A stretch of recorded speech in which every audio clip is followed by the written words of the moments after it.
So where are you from? Eastern Washington. Great. And what main issues drove you to come here today?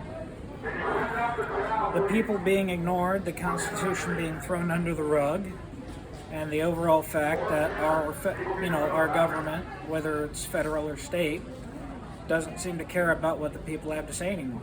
Mm-hmm. At the end of the day, if they let us listen, they would let us listen in, I'd gladly go in no weapons. I'd gladly get a pat down for it. Mm-hmm. Because, if that means I can see what my government is doing and at least be warned, okay. Mm-hmm. But they're not letting that happen. They're arresting us for trying to assert our constitutional right on public property that my tax dollars paid for, your tax dollars paid for, everyone's did. But we can't go there? That's just wrong on so many levels. And what about the idea of virtual testimony or being able to watch that way? What are your thoughts on that? I don't like it. It's too easy to be hacked into, number one. So if it's critical information that you don't want getting out to people you don't want it, so like Russia or China, if they decide to go after our information, it's too easy to break in that way through the networks. And then on the other side of the coin, they can do public hearing. They can do it in person. The federal government's been doing it too. It takes longer to grant it, but they can pull it off.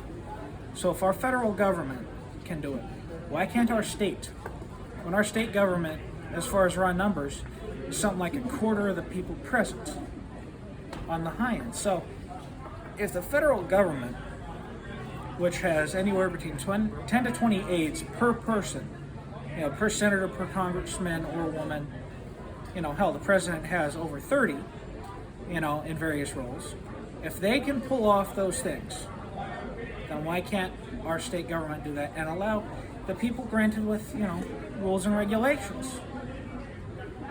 So it's just the overall ignoring of their constituents that really pisses me off the most. Because They have everything. They, after 4 years, they can buy a house. You or me, we probably have to wait 10, 15 years before we can even think about buying one we don't even want to admit to having. So, it's working class versus the government anymore these days. Tell me more about the working class. What issues do you think on the working class are animating the working class most? Well, it's getting extreme. Parents are having to decide whether they're going to feed themselves or feed their kids these days. They're having to figure out how they're going to pay the rent, how they're going to pay for auto insurance, how they're going to pay the phone bill, how they're going to be able to do anything to maintain their home. And it's the type of thing that unemployment has been completely mismanaged to the point it's almost useless.